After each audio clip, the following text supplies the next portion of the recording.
I'm Kevin Davis, and this is the Catholic Family Podcast. And beside me here is a good friend of the show, good friend of mine, going on nigh on 20 years, Father, which is pretty, pretty Yep. incredible. If you see any gray hairs there, it's probably due to me. And I like to say too, if there's any holiness in Father, it's definitely due to his 20 years of friendship with me. Now, whether that's due to having to put up with me or due to my holy influence, I'll leave that up to the viewer to decide. But Father is here to talk about the seminary in I we think of Omaha. I think everyone always says the Omaha Seminary. It's actually in Iowa. But the seminary that is under Bishop Mark Pivarunas of the CMRI. Now, that is also kind of a misnomer because it's actually not CMRI seminarians, but that's something maybe Father you can talk a bit about. We want to just kind of get an update. We've done this before in the past, kind of saying where things are, how many seminarians there are, but it's been a while, maybe a year or so. And now we got obviously a big week coming up, which also means you don't have a ton of time. So we're going to get through this fairly quickly and briefly and kind of say what's going on. So Father Borja, thank you very much for coming on and what's going on. Yes, thank you for having me, Kevin. And as you mentioned, a lot going on this next week. We are going to have a large group of seminarians ordained to the various steps towards the priesthood and a handful to the priesthood itself. And as you mentioned, we actually are going to have one of the deacons is a religious deacon, and the bishop has two major seminaries. So there's St. Louis Marie de Montfort Seminary up in Idaho, and we have Mater Dei Seminary here outside of Omaha, Nebraska, in Iowa. And so we have, like I said, a large group that will be taking steps. So for the priesthood, we originally were going to have six. But one of them has some health issues that he has to work through. So please, keep him in your prayers. So until he gets those health issues figured out, there are going to be five seminarians, five deacons ordained here on May 11th to the priesthood. And we have Frater Aloysius Hartman. He's originally from Arizona, and he's up at St. Louis Marie de Montfort Seminary up in Idaho. He'll be coming down. He'll be one of the ones ordained. We will also have Reverend Mr. Giles Pardue from Alabama. We also will have Reverend Mr. Adam Craig from Michigan, Reverend Mr. Caleb Armour from Scotland, and Reverend Mr. Matias Quimenton from Argentina, who will be, like I mentioned, ordained to the Holy Priesthood. And so they all have their assignments set in stone. I believe Frater Aloysius will be going back to Idaho to help Father Benedict and Father Gregory out there at the City of Mary. Mm-hmm. Reverend Mr. Pardue will go down to Louisiana and help Father Francis Miller out. Oh. Reverend Mr. Craig will go up to Sartell, Minnesota, and help Father Molina out. They have a fairly large parish. They have over, I would say, probably close to 500 parishioners up there. 3 masses every Sunday, so there's a lot of work up there. Just got a new church, and then already are overflowing from it. It's kind of I don't know if it's a funny thing, but a good problem to have, I suppose. Yes, absolutely. So it's he'll be very much needed and welcomed up there. And I believe every 6 weeks he'll be flying out to Canada and help Father Saunders out with some of his missions out in Canada every 6 weeks, flying out from Minnesota. And then Reverend Mr. Armour will be under Father Johannes Heine out there in Germany. So you'll get to see him and have him around. And he'll help out also with the England and Scotland missions that the CMRI has. And another, and then lastly, Reverend Mr. Quimenton from Argentina will go out to Denver, Colorado, and help out at Our Lady of the Snow with under Father Cepeda. Okay, interesting. Well, that's good to hear. That's another huge parish. I mean, if anyone knows, that's my former parish, and it's It's big. It's a fantastic parish and growing as well. I think, and and it's an interesting thing too that I noticed last time I was there that there is an increasing number of Spanish speakers of Mexican people who go to the Absolutely. mass. So that makes a lot of sense. Well, and that's beautiful, Father. That he's going to Denver to help out, and I'm lucky enough to have been able to go to Denver and Minnesota recently and to see that these churches are just kind of overflowing with people, and which again is a good problem to have. I know Father Saunders has the same in Canada, and how awesome is God's providence to have these issues and have now new young priests who can go and kind of fill these holes and help out. It's awesome. Absolutely. And so, yes, that's all going to take place. The priestly ordinations are on May 11th, and we plan on having, I've counted we're expecting 28 priests in attendance for the ordinations.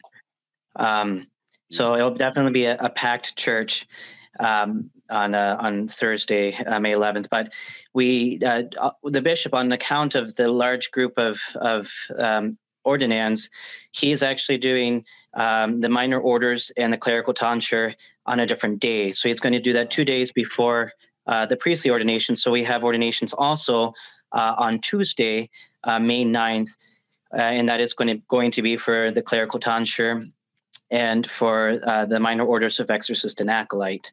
Mm-hmm. And we have a handful of seminarians that will be receiving the tonsure and then ordained to the minor order. So for the tonsure, we have, 5 seminarians that will receive the clerical tonsure. So we have Francisco Gomez from Mexico.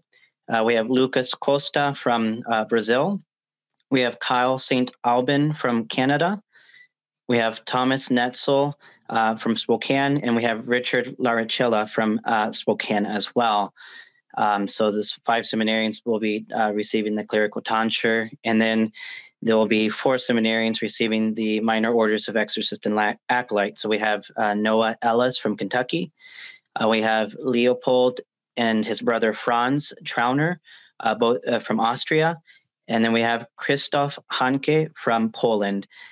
So those will be, like I said, on May 9th.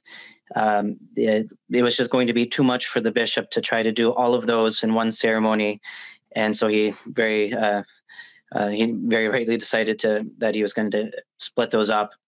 And then we were going to have one of the religious seminarians ordained to the subdiaconate as well. And the bishop decided he'll postpone that and do it when he goes up to Mount St. Michael's to Idaho in June for confirmations and their graduations. That's for Frater Alphonsus Vincent. And he is from the city of Mary, and his family's up there. So the bishop just thought that'd be grew up in to be able to witness that as well. So he'll be receiving the subdiaconate early June. So those are like I said, the different steps from our seminarians that will be taking place here, like I said, next week and then in the months to follow. Well, I guess if there's anything that really strikes me, Father, is how international the group is. Wow, that's incredible. I mean, Poland, Canada, yes, America, Brazil, Mexico. I mean, and I've got to ask you quickly. I know we don't have much time, but I mean, has that been a struggle as one of the primary teachers? Is that a good thing or a bad thing, I suppose, or a mix of both? I have to say it's really neat to see the different backgrounds and the different cultures of our seminarians, and it really we have quite an international flair here at the seminary, and I think it's there's a really nice balance, and it really, like I said, the seminarians here get along very well, and they're able to learn. And pick up things from their country and from other people's countries, et cetera. And I think I enjoy it. It's really neat to see. I think it must be really fascinating to be able to. I mean, how's the food, Father? I mean, do these seminarians from other places bring in some of their own flair of food as well, or they kind of just say, "Okay, I'm in America. I'm going to eat American food." Well, the thing is that we have a set. We have a meal planner, so it's whatever's on the schedule. It's what they have to do. So, but any like during vacation or whatnot, they definitely, they sometimes will get packages from home and share things that were sent to them, or even makes things that they're used to from back home, especially during vacation time. So that's definitely, like I said, a neat to experience that. And so how many, I'm trying to count that in my head, Father, how many seminarians right now are in Iowa?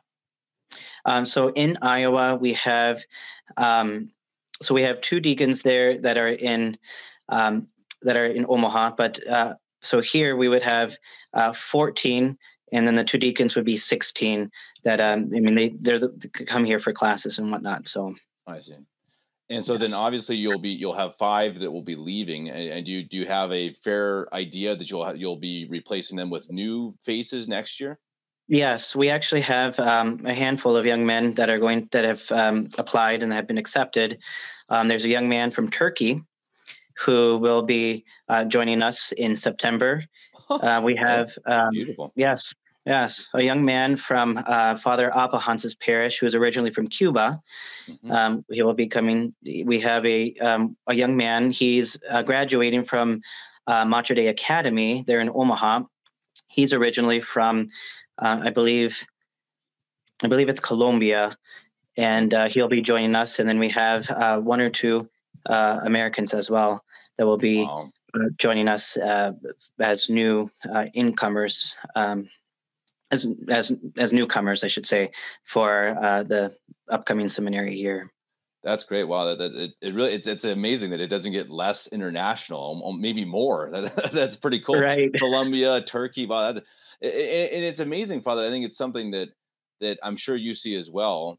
That where we are, our position, traditional Catholicism grows and grows and grows, and you see people from all over the place. I had a podcast with a guy from Sri Lanka, and people. Part of it is because the internet, but people find these things through podcasts and through videos, through sermons, through great content from Bishop Pivarunas, Bishop Sanborn, etc. And they're from all over the place, and it's amazing. It's so cool to see, and I think if the internet as a whole is a bad thing, boy oh boy has it brought some good.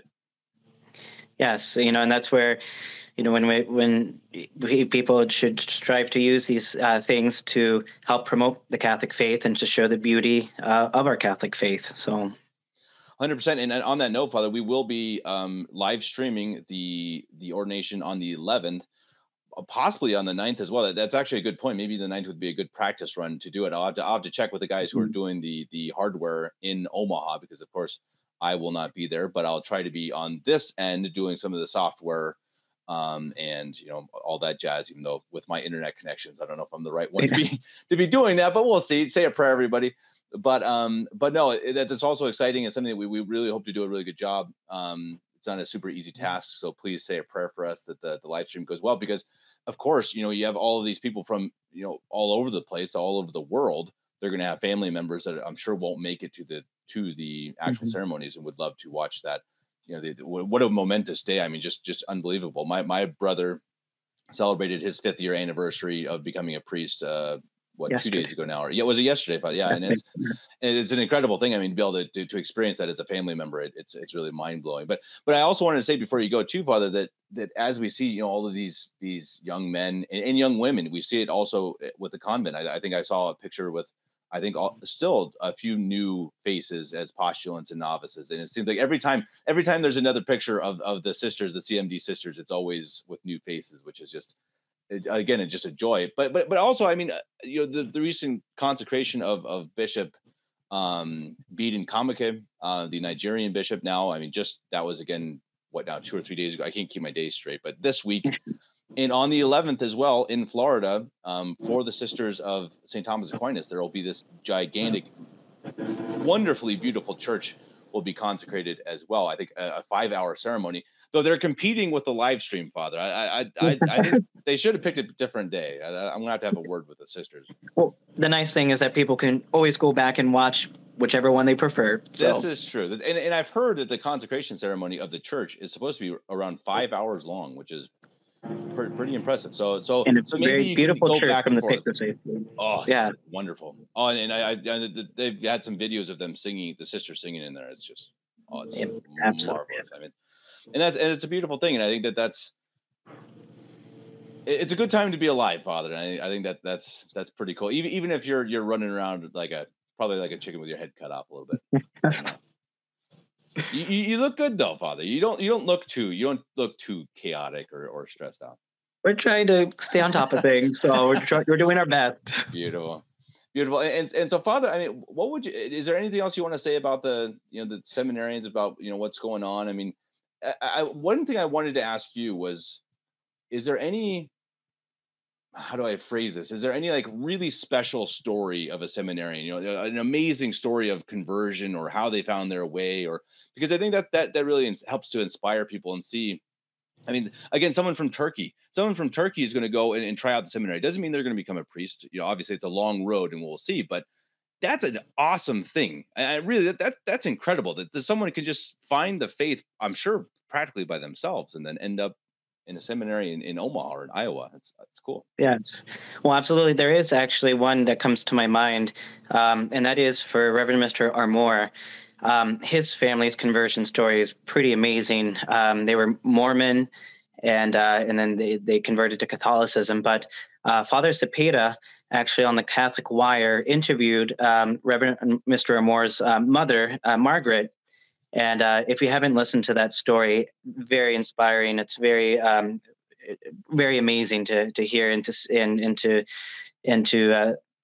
see how the grace of God continues to work in souls in our day and age. So that conversion story for sure, definitely would I'd like to recommend your listeners to go and listen. That can be found on the Catholic Wire. I'll try to link that to this podcast, Father. It's absolutely unbelievable. I mean, some stories, you even in our own lives, we always see God's hand, at work, of course, but sometimes you see it like put, like really like, whoa, like things that you almost can't even believe, almost supernatural, and that is totally the story of the Armours. Really incredible. And I know they've had another huge week. One of their daughters just became a first year sister, or she took her black veil, so she has finished her novitiate. And then Reverend Armour will be ordained this week. I mean, fantastic. And the good thing is he's going to be moving here, so I'm going to have all the time in the world to get in his ear to come on a podcast. So I'm coming after you, Reverend Mr. Armour. If you like it or not, you're going to be stuck with me. You're going to be hearing me all the time. So so please pray extra hard for Reverend Mr. Armour, because he has to come to be bugged by me. I've warned him already. So okay, good. That's good. And that's a good thing. And it's nice that I've actually gotten to meet a few of these seminarians when I was there, and I was really impressed by it. I mean, it was an interesting atmosphere, and in a really good way. And it was really international but American. I don't know how else to say it. I mean, it was something that it really inspired me, because it was really something I'd never seen. Because I've been going back and forth to Omaha for really almost 20 years now, and I've seen many groups of seminarians, and many good ones, of course. Mhm. But it's so different. I don't know how. I mean, maybe you see that too, Father. I'm sure you probably must. I think just that mix of the bishop, and just you're just American. Just like this is America. Iowa. But then you have that. You also have that international flair almost. And it's a really cool mix.